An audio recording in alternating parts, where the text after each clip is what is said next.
Buenos días. Hoy sábado 9 de abril, sean nuevamente bienvenidos a otra edición de su programa El Búnker. Quien les habla, Ismael Márquez, Colegio Nacional de Periodistas 13083 de la República de Venezuela y ex oficial del Ejército de Venezuela. Ya han pasado 8 días del cuarto mes del año, y estamos próximos a iniciar Semana Santa, época de reflexión y para poner nuestras ideas en orden, sobre todo encontrar la paz con Jehová de Israel y de los ejércitos, quien todos los días nos escucha, siempre y cuando le hablemos con sinceridad y le pidamos perdón por nuestros errores, por nuestro pecado. Antes de entrar en materia con el tema que quiero abordar, necesito aclarar un error que cometí en el programa pasado sobre que Venezuela le está proporcionando a Irán uranio. Y es que explicaba que en los años 50 hubo un reactor, se construyó un reactor en Venezuela con intenciones solamente de estudio científico. Y yo había dicho que era el CIVIT el responsable. No es el CIVIT, disculpe, es el IBIT, Instituto Venezolano de Investigación Científica, cuyos talentos hoy prácticamente están todos fuera del país, porque el IBIT también fue prácticamente desmantelado por el actual régimen narcotiránico que subyuga a Venezuela. Eso es lo que quería aclarar y pido disculpas por mi ignorancia y mi error en ese momento. También quiero comentar en materia o en el ámbito internacional que Rusia fue expulsada del Consejo de los Derechos Humanos de la Organización de Naciones Unidas. Asimismo, deberían de expulsar a Cuba, a China, a Nicaragua, a Venezuela, a Sudán, entre otros, que son violadores de los derechos humanos. Y prueba por demás hay de eso. Y también por los crímenes de guerra que cometió el ejército ruso o el ejército de Putin en Ucrania y que están saliendo a la luz pública. Esa es la ventaja actualmente de las comunicaciones y de las redes sociales, que hay inmediatez en la información. Y bueno, Ucrania sigue resistiendo. Sí me sorprendió una fotografía que vi recientemente del presidente ucraniano Volodymyr Zelensky. Ya se le está viendo el estrés de la guerra, del conflicto. Creo que ese hombre ha envejecido unos 5 años, cuando apenas tiene 44. Y ya da la muestra de que es un hombre mayor.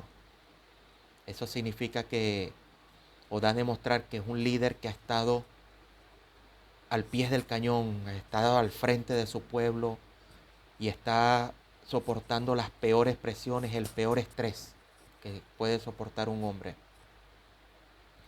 Pero eso es un verdadero líder político, un verdadero líder militar.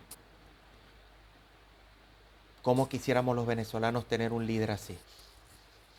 Y no los maricones y putas que tenemos allá en nuestro país. Me disculpa la expresión, pero ustedes saben que cuando me acuerdo de los comunistas y de sus colaboradores, exploto como un volcán. Bien, señores, vamos a entrar en materia. Hoy les vengo a hablar sobre las tapaderas del narcorrégimen y cómo usa algunas supuestas empresas para lavado de dinero, lavado de activos y narcotráfico. Recibí información que hay una finca ubicada en el sector Saravia, municipio Uracoa del estado Monaga, el cual colinda con el estado del Tamacuro. La finca lleva por nombre Finca Agro Bubalina y los pobladores de ese sector Han comentado que es una finca extremadamente grande, inmensa, y prácticamente dentro de esa finca existe como una especie de ciudadela donde operan las oficinas, áreas administrativas, etc. Pero lo más sorprendente o lo más extraño es que se supone que es una finca de cría de búfalos de agua. Y la cría de búfalo de agua es, digamos, un negocio bastante lucrativo porque crían para, o sea, para aprovechar su carne, la cual cumple con los estándares para el consumo humano. Incluso bajé de internet un material del técnico de producción Enrique Torres Mignaki, creo que es de Argentina, y que explica la forma de cómo se debe de alimentar los búfalos, cómo es su reproducción, etcétera. Dice que la ganadería se ha caracterizado por el carácter extensivo de la producción, la vastedad del campo argentino, permite que el ganado de la especie bubalina ocupe las zonas marginales inundables, como esteros, bañados y deltas de nuestros ríos, o sea, espacios donde este animal proporciona a lo largo de su vida productos primarios importantes como la carne y la leche. Quiero comentar que el estado del Tamacuro y en parte el estado Monaga cumple con estas condiciones para la cría de búfalo. Incluso porque del Tamacuro, como dice su nombre, es el delta del Orinoco. Tengo aquí este mapa, si lo pueden observar, este es el estado del Tamacuro y verán las ramificaciones cómo desemboca en el océano Atlántico, y este es el estado Monaga. Se supone que la finca está ubicada por este sector. Sin embargo, mis fuentes me informan que lo menos que han visto en esa finca han sido búfalos. A lo sumo 3 búfalos, nada más. Mas sin embargo, sí llama poderosamente la atención la cantidad de avionetas, tanto civiles y militares, que aterrizan. Porque tiene una pista de aterrizaje. Entran y salen. Y la cantidad de trabajadores que tiene dicha finca. Pero no hay búfalos. O sea, es una finca para la producción bubalina, como dice su nombre, finca agrobubalina, pero no hay búfalo. Pero sí aterrizan aeronaves de alas fijas, tanto civiles como militares, y también aeronaves de alas rotatorias, es decir, helicópteros, trayendo y sacando qué. Y lo más extraordinario es que en esa finca, según personas que han estado dentro de ella, han visto que ahí ha llegado el supuesto número 2 del narcorrégimen, como es Diosdado Cabello. Y también se la pasaba metida en esa finca la señora Yelixa Santaella, que primero fue gobernadora de Del Tamacuro, cuya gestión fue nefasta, y posteriormente la reciclaron para ser gobernadora del estado Monaga, que lo terminó de destruir. Pues la tipa vulgarmente no da pies con bola. Actualmente es ministra, no sé de qué cartera. La tipa lo único que sabe es robar y hacer payasadas, como todos ellos, como todo comunista.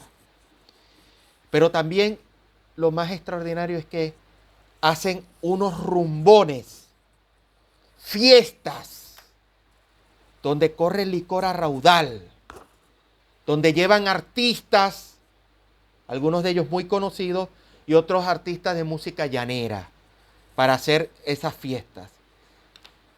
Pero también lo que llama poderosamente la atención, que muchos de los trabajadores que laboran en esa finca, muchos son colombianos y otros extranjeros. Pero cuando hacen las fiestas, los que son trabajadores, que son supuestamente venezolanos y que no son de confianza, le dicen: fuera de aquí, tienes 7, 15, 10 días de permiso. No sé si se lo remunerarán. Eso sí no me lo informaron. Pero sí llama poderosamente la atención es la cantidad de aeronaves que entran y salen. ¿Sacando qué? Si Venezuela o el gobierno o el narcogobierno no ha dado cifras de producción de búfalo, de la carne de búfalo de agua, ni de leche, ni de nada. Todo lo importa. Es decir, esa finca no está produciendo ni carne ni leche. Entonces, ¿qué? Lo que da a entender que es una tapadera del narcotráfico. En Venezuela ahorita hay muchas fincas que fueron tomadas por la fuerza, tanto por el narcorrégimen como por las guerrillas colombianas. Y lo primero que hacen al apropiarse de una hacienda o una finca es inmediatamente construir una pista de aterrizaje. Hay una telenovela que protagonizó Andrés, el mismo que personalizó al narcotraficante Pablo Escobar Gaviria, no recuerdo el nombre, Andrés Pastrano, no, ese es el que fue presidente. El actor que personificó a Pablo Escobar Gaviria en la serie El Patrón del Mal. Él hace tiempo, antes de hacer ese personaje que lo llevó al estrellato, él protagonizó una telenovela muy corta, colombiana por también, que se llamaba La Bruja, algo así. No recuerdo el nombre de la actriz. Sí sé que ha actuado en otras telenovelas. Pero este señor, este actor, personificaba a otro narcotraficante que había trabajado, había sido el pobretón del pueblo, después se fue y regresó multimillonario y es porque era narcotraficante. Resulta que él cuando quiere invertir en ese pueblo, en su pueblo natal, comienza a buscar entre todas, porque casi todas eran fincas cafeteras de producción de café, pero él necesitaba una finca que tuviera, que lo único, lo más importante que tuviera esa finca fuera una pista de aterrizaje. Y de todas las fincas que habían en su pueblo natal, una era solamente una tenía una pista de aterrizaje. Los dueños no la querían vender, demás. Él vino y como buen narcotraficante recurrió a la amenaza, a la extorsión, le mató a los perros y dijo que, porque los perros, el dueño quería mucho a sus perros, etcétera. Bueno. Y así se apoderó de la finca. Pero era porque necesitaba una pista de aterrizaje para sacar,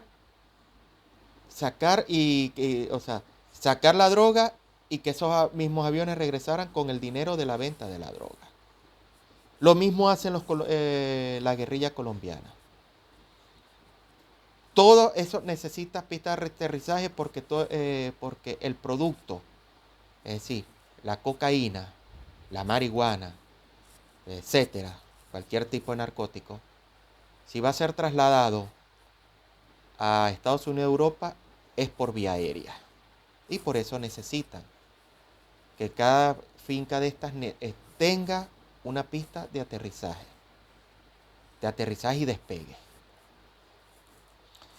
Y es lamentable porque esto demuestra una vez más que Venezuela pasó de ser un estado fallido a un narcoestado. Y hay pruebas, innumerables pruebas de ello. Si no, no estuviera el Pollo Carvajal solicitado por narcotráfico. No tuviera Cliver Alcalá Cordones preso en Estados Unidos por narcotráfico. No estuviera Ale Saad preso por narcotráfico y lavado de activos. No tuviera precio a la cabeza de varios dirigentes de ese narcoestado, incluyendo la del narcotirano. Y esto quiere decir, recuérdense que para que al Estado lo conforman tres elementos, que es territorio, pueblo y gobierno.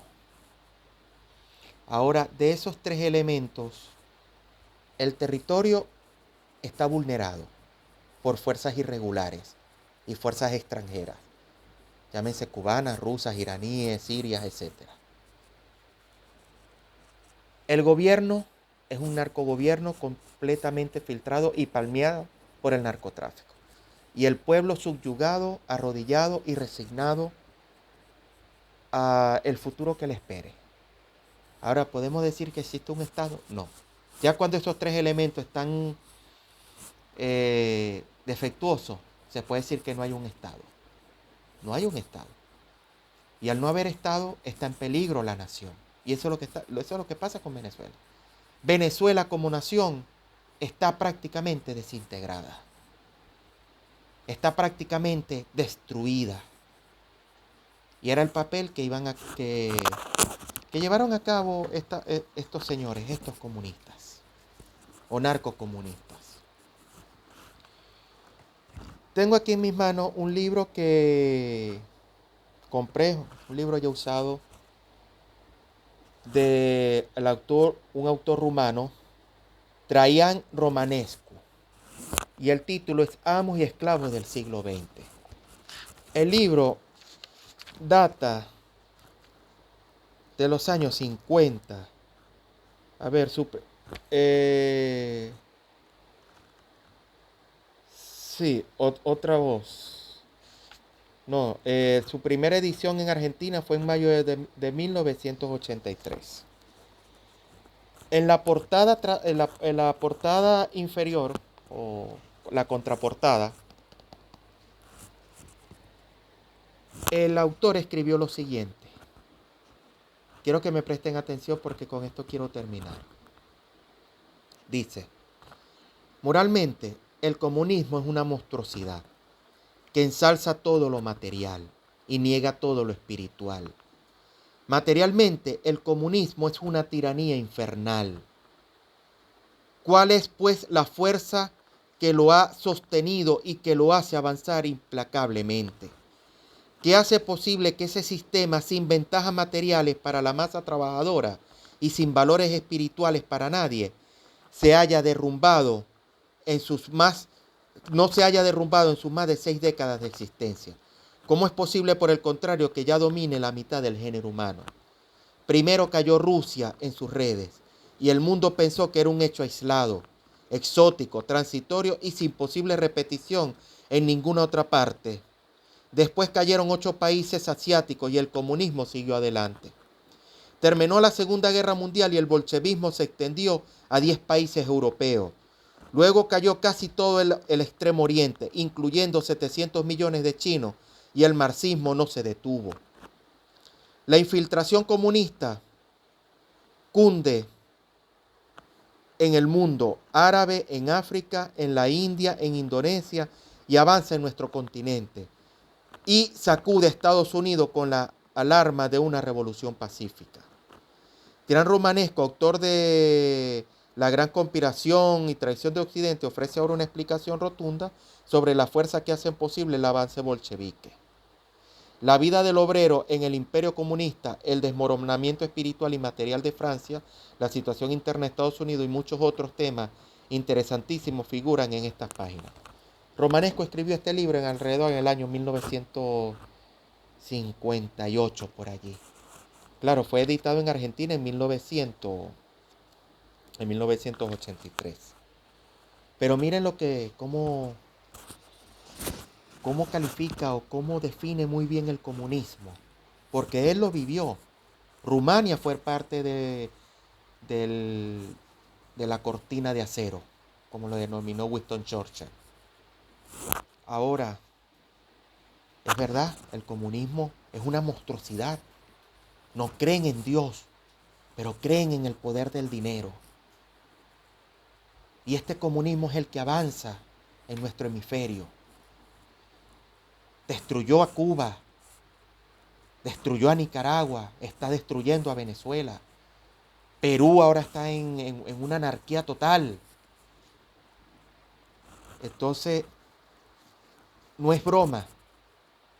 Y deben entender por qué yo detesto al comunismo. ¿Por qué odio a muerte al comunismo y a los comunistas? Porque son unos monstruos que hay que enfrentarlos y no con la paz ni con el amor. Eso se lo dejo a los maricones.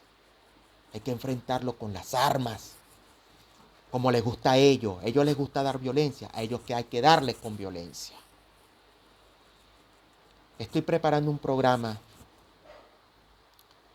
que es donde voy a hablar del por qué fracasaron todas las acciones para liberar a Venezuela y quiénes estuvieron detrás de esos fracasos.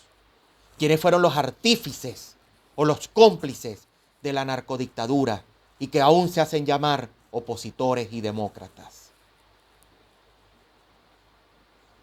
El próximo programa que grabaré, Dios mediante, mañana o más tarde, si Jehová de Israel y los ejércitos me lo permiten, voy a estar revelando algunas confesiones que hiciera vamos a decirle, sujeto, individuo que apodaban el Coqui antes de que fuera asesinado. Va a estar muy interesante, no se lo pierda. Bien, hemos llegado al final de su programa, El Búnker. Quien les habló, este humilde servidor, quien les desea que pasen un feliz fin de semana. Cuídense, si van a manejar, por favor no tomen, y si van a tomar, por favor no manejen. Aprecien su vida, y si no aprecian la suya, por lo menos aprecien a la de los demás. Me despido, hasta mañana. Feliz fin de semana.